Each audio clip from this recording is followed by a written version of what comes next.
আসসালামু আলাইকুম রহমতুল্লাহ। জেনে বুঝে মৎস্য চাষ লাভ হবে 12 মাস, এ প্রত্যাশায় আমি সবসময় শুরু করে থাকি।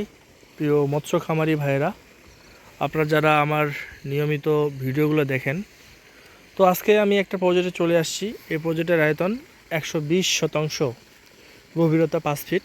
তো আপনারা দেখতে পাচ্ছেন এখানে একটা মাছ মারা গেছে, এখানে কিছু গুলশা মাছও মারা গেছে, যেটাকে আমরা ট্যাংরা বলে থাকি।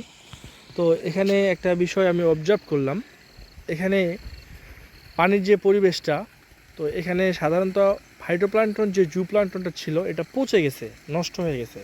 তো প্রিয় মৎস্য খামারি ভাইয়েরা, এরকম আমি অসংখ্য আপনাদেরকে ভিডিও দিয়ে রাখছিলাম। তো এটা আজকেও হঠাৎ পড়ে গেল। তো এটা আমি শেরপুর জেলায় আমি দেখতে পেলাম। তো এখানে যে অ্যাক্সিডেন্টটা হয়েছে, সকল মাছ মারা গেছে একসাথে, অনেকগুলো। ভাই কীরকম মাছ মারা গেছে? প্রায় 20 মনের মতো 20 মারা গেছে। 20 মনের মতো মারা গেছে। আচ্ছা, ছিল ভাই? ট্যাংরা ছিল, তেলাপিয়া, বাংলা মাছ। ট্যাংরা, তেলাপিয়া, বাংলা মাছ।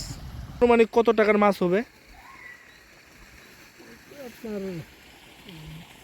1.5-2 লাখ টাকার হবে, আর কিছু আছে। ও আচ্ছা আচ্ছা। তো প্রিয় মৎস্য খামারি ভাইরা, আপনাদেরকে অসংখ্য ধন্যবাদ আমার সাথে থাকার জন্য। আল্লাহ হাফেজ, আসসালামু আলাইকুম।